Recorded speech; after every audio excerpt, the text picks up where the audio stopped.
सूरजपुर नाम का एक छोटा सा गांव था। गांव में अधिकतर लोग खेती और मजदूरी करके अपना जीवन चलाते थे।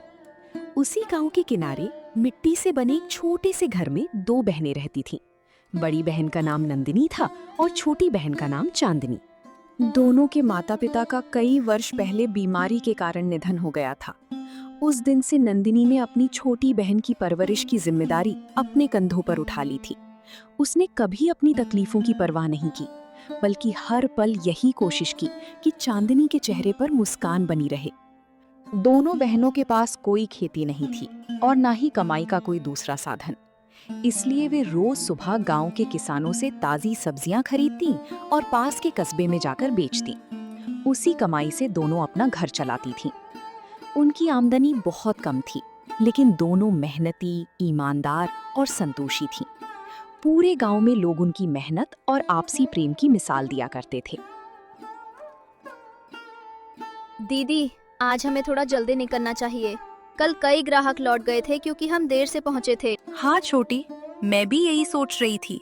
पहले थोड़ा नाश्ता कर लेते हैं, फिर निकलेंगे। दीदी, आप पहले खाइए।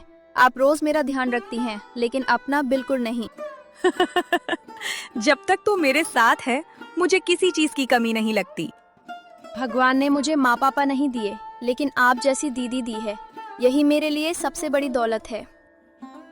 पगली, तेरी खुशी ही मेरी खुशी है। दोनों बहनें अपनी टोकरी लेकर किसानों के खेतों की ओर चल पड़ी।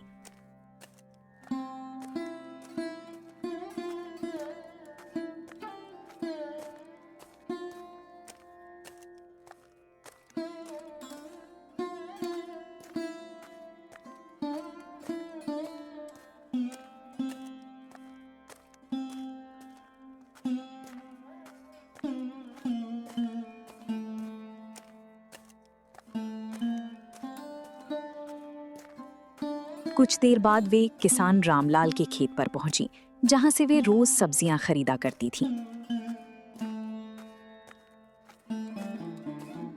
अरे बेटियों, आ गई तुम दोनों?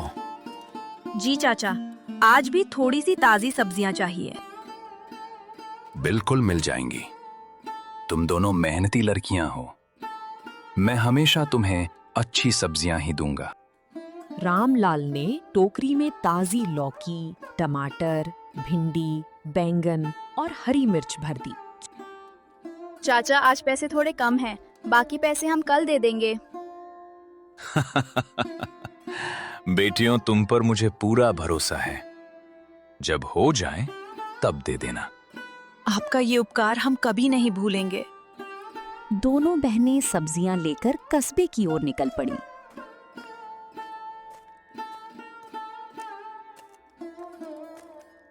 रास्ते में सुबह की ठंडी हवा चल रही थी।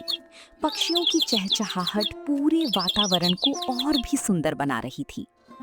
चलते चलते अचानक चांदनी की नजर सड़क किनारे पड़ी एक पुरानी कपड़े की पोटली पर गई। दीदी, जरा रुकिए, वहाँ सड़क के किनारे कुछ पड़ा हुआ है। चल देखते हैं। दोनों ने पोटली उठाकर खोली। अंदर पुराने चांदी के सिक्के, कुछ जरूरी कागज और एक छोटी सी तस्वीर रखी हुई थी। दीदी, लगता है किसी का बहुत कीमती सामान खो गया है। हाँ छोटी, जिसने भी ये खोया होगा वह बहुत परेशान होगा। अब क्या करें? पहले बाजार चलकर सब्जियां बेच लेते हैं, उसके बाद गांव के मुखिया को ये पोटली दे देंगे। आपने बिल्कुल सही कहा दीदी। पोटली को सुरक्षित अपने हाथ में पकड़ने के बाद नंदिनी और चांदनी कस्बे के बाजार पहुंच गईं।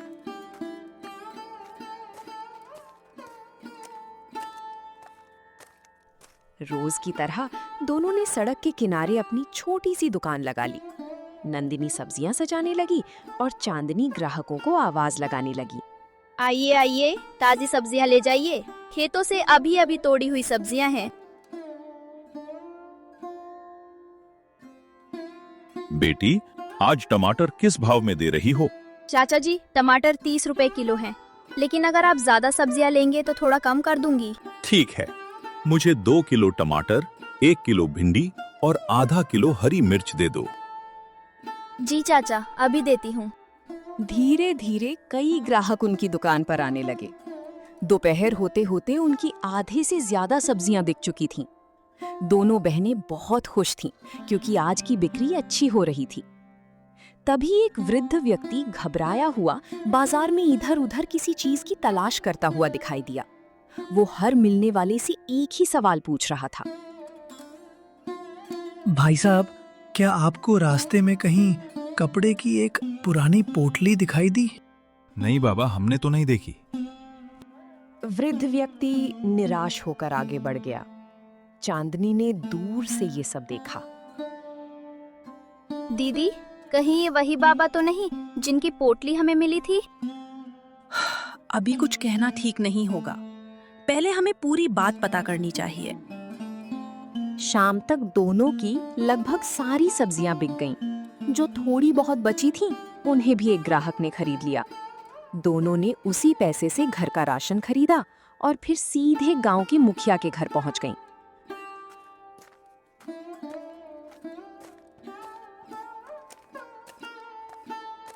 अरे नंदिनी बेटी, चांदनी, आज के मुखिया जी, आज सुबह हमें रास्ते में ये पोटली मिली थी। हमने सोचा इसे आपके पास जमा कर दें ताकि जिसके भी ये हो उसे वापस मिल जाए। मुखिया जी ने पोटली खोलकर देखी। अंदर रखे चांदी के सिक्के और जरूरी कागज देखकर वे भी हैरान रह गए। बेटियों, तुम दोनों चाहती तो इसे अपने पास रख सकती थी, लेकिन तुमने ईमानदारी दिखाई। मुझे तुम पर गर्व है। मुखिया जी, ये किसी की मेहनत की कमाई है, इस पर हमारा कोई हक नहीं। मुखिया जी ने तुरंत पूरे गांव में ढोल बजवाकर घोषणा करवाने का फैसला किया। उन्होंने कहा कि अगले दिन सुबह पंचायत में जिसकी भी ये पोटली होगी, वो उसकी सही पहचान बताकर इसे वापस ले सकता है। दोनों बहनें संतोष के साथ अपने घर लौट आईं। उन्हें नहीं पता था कि अगले दिन पंचायत में एक ऐसा व्यक्ति आने वाला है जो उनकी ईमानदारी से इतना प्रभावित होगा कि उनकी किस्मत हमेशा के लिए बदल जाएगी। अगली सुबह पूरे गांव में पंचायत लग गई। मुखिया जी के आंगन में गांव के बुजुर्ग, किसान और कई महिलाएं इकट्ठा हो गईं। नंदिनी और चांदनी भी वहां पहुंच गईं। उनके हाथ में वही पोटली थी जो उन्हें रास्ते में मिली थी। कुछ ही देर में एक बुजुर्ग व्यक्ति तेजी से वहां पहुंचे। उनके चेहरे पर चिंता साफ दिखाई दे रही थी।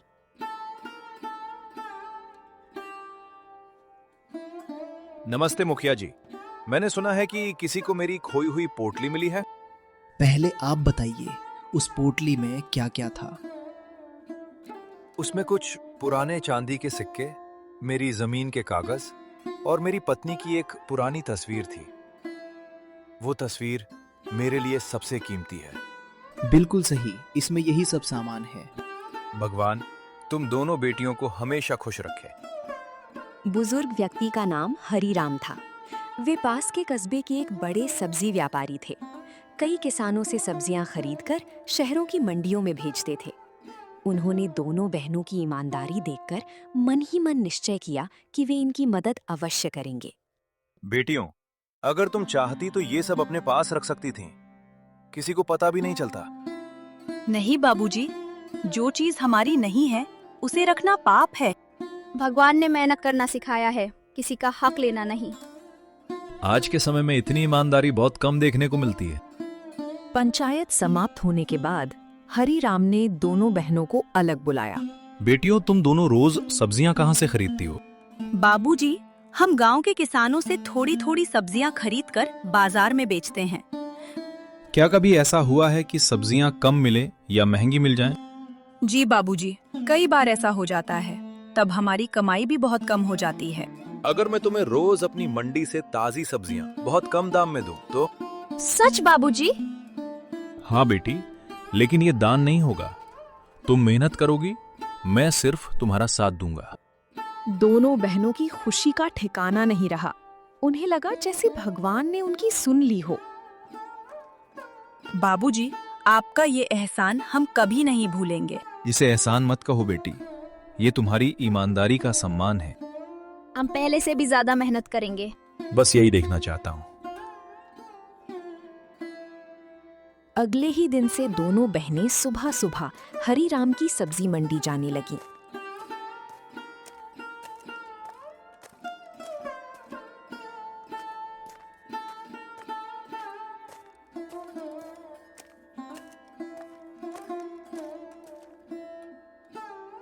वहां उन्हें पहले से कहीं ज्यादा ताजी और अच्छी सब्जियां मिलने लगीं।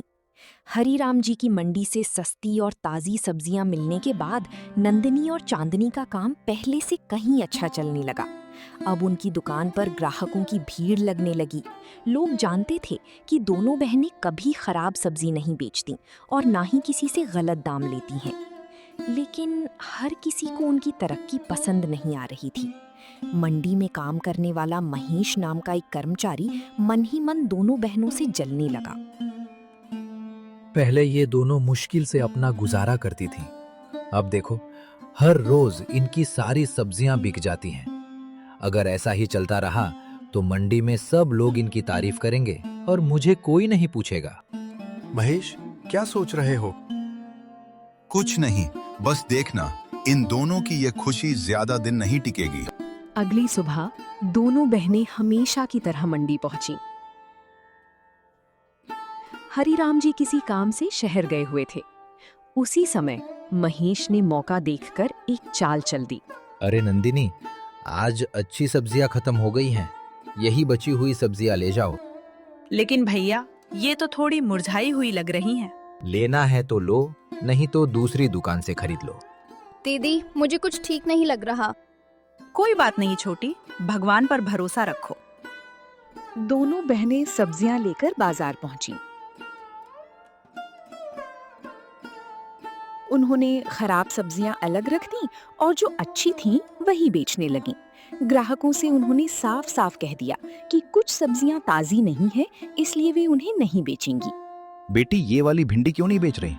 चाचा जी, ये आज उतनी ताजी नहीं है, मैं आपको ये नहीं दूंगी। आजकल कौन इतना सच बोलता है? तुम सच में बहुत ईमानदार हो। उसी समय हरीराम जी मंडी से लौटते हुए बाजार पहुंचे।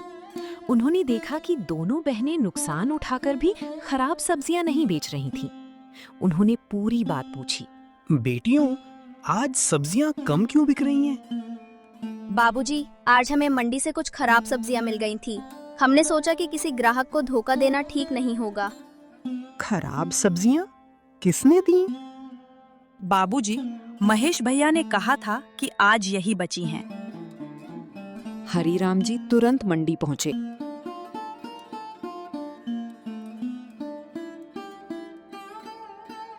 और सभी कर्मचारियों से पूछताछ की। थोड़ी ही देर में सच्चाई सामने आ गई। महेश ने जानबूझकर दोनों बहनों को खराब सब्जियां दी थीं। महेश, मैंने तुम्हें ईमानदारी से काम करने के लिए रखा था, किसी मेहनती का नुकसान करने के लिए नहीं। मालिक, मुझसे गलती हो गई, मुझे माफ कर दीजिए। गलती नहीं, ये बेईमानी है। पहले इन दोनों बहनों से माफी मांगो। महेश दोनों बहनों के सामने हाथ जोड़कर खड़ा हो गया। बहनों, मुझे माफ कर दो, मैंने जलन में आकर बहुत बड़ी गलती कर दी। अगर आपको अपनी गलती का सच में पछतावा है तो हम आपको माफ करते हैं। लेकिन आगे से किसी मेहनती इंसान का नुकसान मत कीजिएगा। हरीराम जी दोनों बहनों की सच्चाई और बड़े दिल से बहुत प्रभावित हुए। उन्होंने उसी दिन फैसला किया कि अब से नंदिनी और चांदनी को मंडी से सबसे अच्छी और ताजी सब्जियां सबसे पहले दी जाएंगी। अगले दिन सुबह नंदिनी और चांदनी हमेशा की तरह समय पर सब्जी मंडी पहुंच गईं।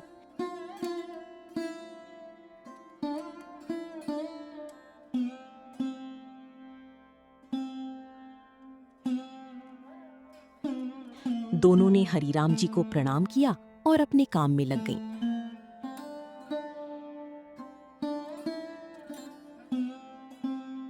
किसान एक एक करके अपनी सब्जियां लेकर आने लगे। दोनों बहनें सब्जियां तौलती, उनका हिसाब लिखती और मंडी में सही जगह रखवा देती। उसी समय हरीराम जी ने पिछले दिन का हिसाब देखने के लिए रजिस्टर खोला। कुछ ही मिनटों बाद उनके चेहरे की भाव बदल गए। रजिस्टर में कई जगह हिसाब गलत लिखा हुआ था और गल्ले में 5,000 रुपए भी कम थे। ये कैसे हो सकता है? कल रात तो हिसाब बिल्कुल ठीक था। मालिक, लगता है किसी ने हिसाब में गड़बड़ी की है। मालिक, कल शाम हिसाब तो नंदिनी और चांदनी ही देख रही थी। शायद इन्हीं से कोई गलती हुई होगी। नहीं बाबूजी, हमने तो जैसा आपने बताया था वैसा ही हिसाब लिखा था। जी बाबूजी, हमने एक भी एंट्री नहीं बदली। महेश बार बार दोनों बहनों पर शक करने की कोशिश कर रहा था।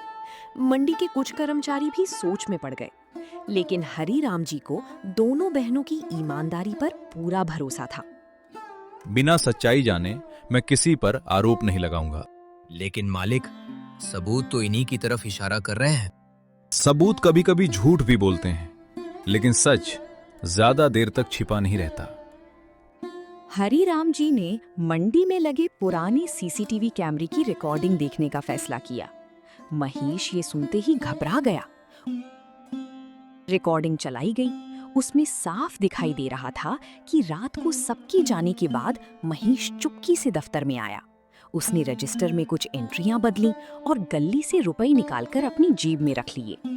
पूरा सच सबके सामने आ चुका था। महेश, मुझे तुमसे ऐसी उम्मीद नहीं थी। मालिक, मुझसे बहुत बड़ी गलती हो गई, मुझे माफ कर दीजिए। ये गलती नहीं, विश्वासघात है। तुमने इन दोनों ईमानदार बहनों को बदनाम करने की कोशिश की। मुझे अपनी गलती का पछतावा है। बाबूजी, अगर इन्हें अपनी गलती का सच में एहसास है तो एक मौका दे दीजिए। इंसान से गलती हो सकती है, लेकिन उसे सुधारने का अवसर भी मिलना चाहिए। दोनों बहनों की बात सुनकर हरिराम जी का गुस्सा थोड़ा शांत हुआ। उन्होंने महेश को आखिरी मौका दिया और सख्त चेतावनी भी दी कि अगर भविष्य में उसने ऐसी हरकत दोबारा की तो उसे तुरंत नौकरी से निकाल दिया जाएगा। महेश शर्मिंदा होकर दोनों बहनों से माफी मांगने लगा। अगले दिन सुबह नंदिनी और चांदनी हमेशा की तरह समय पर सब्जी मंडी पहुंची, लेकिन आज हरिराम जी के चेहरे पर एक अलग ही खुशी थी। उन्होंने दोनों बहनों को अपने कार्यालय में बुलाया। आओ बेटियों, बैठो। आज मैं तुम दोनों को एक ऐसी बात बताने वाला हूँ जिससे तुम्हारा भविष्य बदल सकता है। जी बाबूजी, आप जो भी कहेंगे हमें मंजूर होगा। बाबूजी, आपने हमें इतना सहारा दिया है, हम आपका ये उपकार कभी नहीं भूल सकते। बेटियों, पिछले कई महीनों से मैं तुम दोनों की मेहनत और ईमानदारी देख रहा हूँ, इसलिए मैंने एक फैसला किया है। शहर के मुख्य बाजार में मेरी एक नई सब्जी की दुकान है। मैं चाहता हूँ कि अब से उस दुकान की पूरी जिम्मेदारी तुम दोनों संभालो। बाबूजी, क्या सच में? लेकिन हम इतनी बड़ी जिम्मेदारी कैसे संभाल पाएंगे? मुझे तुम दोनों पर पूरा भरोसा है। मेहनत और ईमानदारी वाले लोग कभी असफल नहीं होते। दोनों बहनों की आंखों में खुशी के आंसू आ गए। उन्होंने कभी सपने में भी नहीं सोचा था कि एक दिन उनकी अपनी दुकान होगी। बाबूजी, आपने हमें नया जीवन दिया है। हम पूरी मेहनत से इस दुकान को सफल बनाएंगे। हम कभी आपका विश्वास नहीं टूटने देंगे। बस यही उम्मीद है मुझे तुम दोनों से। कुछ ही दिनों में दोनों बहनों ने नई दुकान संभाल ली। उनकी ईमानदारी और मीठे व्यवहार की वजह से दुकान पर ग्राहकों की भीड़ लगने लगी। दूसरी ओर महेश भी अपनी गलती सुधारने की कोशिश करने लगा। अब वो ईमानदारी से काम करता था और दोनों बहनों की मदद भी करने लगा। कुछ ही दिनों में नंदिनी और चांदनी की नई सब्जी की दुकान पूरे शहर में मशहूर हो गई। लोग उनकी दुकान पर सिर्फ ताज़ी सब्जियां खरीदने ही नहीं, बल्कि उनके मीठे व्यवहार और ईमानदारी की वजह से भी आने लगे। हरिराम जी दोनों बहनों को अपनी बेटियों की तरह मानने लगे थे और उनकी सफलता देखकर बहुत खुश थे। एक दिन शाम को दुकान बंद होने के बाद हरिराम जी ने दोनों बहनों को अपने पास बुलाया। उनके साथ उनका मित्र विजय भी खड़ा था। बेटियों, आज मैं तुम दोनों से एक जरूरी बात करना चाहता हूँ। जी बाबूजी, कहिए। जब से तुम दोनों मेरी मंडी में आई हो, तुमने अपनी मेहनत और ईमानदारी से सबका दिल जीत लिया है। आज मुझे तुम पर गर्व है। बाबूजी, ये सब आपकी मदद और आशीर्वाद की वजह से ही संभव हुआ है। मैं भी काफी समय से तुम दोनों को देख रहा हूँ, खासकर नंदिनी की मेहनत, सादगी और अपनी बहन के प्रति उसका त्याग मुझे बहुत अच्छा लगा। आपका बहुत बहुत धन्यवाद। अगर आप सबकी सहमति हो तो मैं नंदिनी से विवाह का प्रस्ताव रखना चाहता हूँ। मैं वादा करता हूँ कि चांदनी भी हमेशा हमारे परिवार का हिस्सा रहेगी। ये सुनकर नंदिनी कुछ देर के लिए शांत हो गई। उसने सबसे पहले अपनी छोटी बहन चांदनी की ओर देखा। चांदनी मुस्कुराते हुए अपनी दीदी का हाथ पकड़कर बोली, दीदी, आपने बचपन से मेरे लिए अपना हर सुख त्याग दिया। अब आपकी खुशी ही मेरी सबसे बड़ी खुशी है। कृपया इस रिश्ते के लिए हाँ कह दीजिए। अगर मेरी छोटी खुश है और आप सबका प्यार हमेशा ऐसा ही रहेगा, तो मुझे ये रिश्ता स्वीकार है। भगवान तुम दोनों बहनों को हमेशा खुश रखे। मैं वचन देता हूँ कि तुम्हारी दोनों बहनों की मुस्कान हमेशा बनी रहेगी। कुछ समय बाद पूरे गांव और शहर के लोगों की मौजूदगी में नंदिनी और विजय का विवाह सादगी और खुशी के साथ संपन्न हुआ। विवाह के बाद भी चांदनी उसी परिवार का हिस्सा बनी रही। दोनों बहनों का प्यार कभी कम नहीं हुआ। समय के साथ उनका जीवन खुशियों से भर गया। लोगों ने उनकी कहानी से ये सीख ली कि मेहनत, ईमानदारी, त्याग और आपसी प्रेम एक दिन जरूर रंग लाते हैं। इसी तरह दो बहनों के संघर्ष से शुरू हुई कहानी उनकी खुशियों भरी नई सुबह के साथ एक सुंदर अंत तक पहुंची। इस कहानी से हमें ये सीख मिलती है कि सच्ची मेहनत, ईमानदारी और परिवार का साथ कभी व्यर्थ नहीं जाता। भगवान सही समय पर हर संघर्ष का सुंदर फल अवश्य देता है।